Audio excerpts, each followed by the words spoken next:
અત્યારે આપણે જોઈ રહ્યા છીએ કે પોલીસ હેડક્વાર્ટરમાં જેમને ડિટેઇન કરવામાં આવ્યા છે ક્ષત્રિયાણીઓને અને એમની સાથે દુર્વ્યવહાર થઈ રહ્યા છે.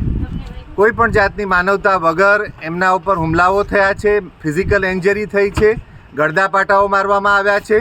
આ લોકશાહીમાં પોતાનો વિરોધ દર્શાવવો, અહિંસક રીતે વિરોધ દર્શાવવાનો એમને અધિકાર હોય છે. સરકારને અમે પૂછવા ઈચ્છીએ છીએ કે શું અમે ભારતમાં જીવીએ છીએ કે કોઈ બીજા રાજ્યમાં કે બીજા દેશમાં જીવીએ છીએ. આ લોકશાહીનું હનન છે અને સ્ત્રીઓ ઉપર અત્યાચાર થઈ રહ્યા છે.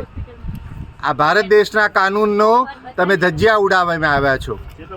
માત્ર સરકાર જવાબદાર છે એટલું જ નહીં, પ્રશાસન પણ જવાબદાર છે. આજે ક્ષત્રિય સમાજના અનેક વડીલોએ જઈ કમલમમાં જઈને નિવેદન આપેલા કે ગઈકાલે જામનગરમાં જે અત્યાચારો થયા બહેનો ઉપર, આજે એને ફરીથી રાજકોટમાં દોહરાવવામાં આવ્યા છે. આ બિલકુલ નહીં સાખી લેવામાં આવે. અમે શાંત છીએ, સંયમમાં છીએ, વિવેકમાં છીએ, એનો આપ દુરુપયોગ કરી રહ્યા છો.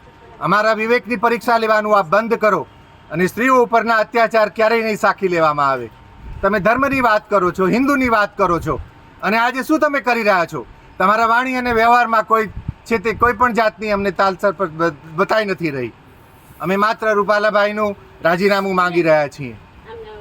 અમે પક્ષને મદદ કરી રહ્યા છીએ. આજે બીજેપી પક્ષ શું કરી રહ્યો છે? તમે સ્ત્રીઓની છે તે માનવતાની વાત કરો છો, સ્ત્રીઓને સન્માન આપવાની વાત કરો છો. આ બતાવો અહીંયા સ્ત્રીઓ ઉપર શું અત્યાચાર થઈ રહ્યા છે.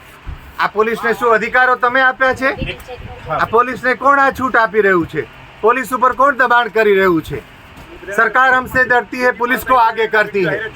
સરકારે સામે આવવું જોઈએ અને વાત કરવી જોઈએ. આજે ક્યાં છે પ્રશાસનના લોકો? આજે ભાજપના કહેવાતા જવાબદાર રાજકોટના લોકો ક્યાં છે? ગુજરાતના લોકો ક્યાં છે? ભારતીય બીજેપીના રાજ્ય પ્રમુખને અમે પૂછીએ છીએ કે શું તમે પોલીસને છૂટ આપી છે આ બધું કરવાની? તમે પોલીસને દબાણ કરી રહ્યા છો સ્ત્રી ઉપર અત્યાચાર કરવાના. આ બિલકુલ નહીં સાખી લેવામાં આવે.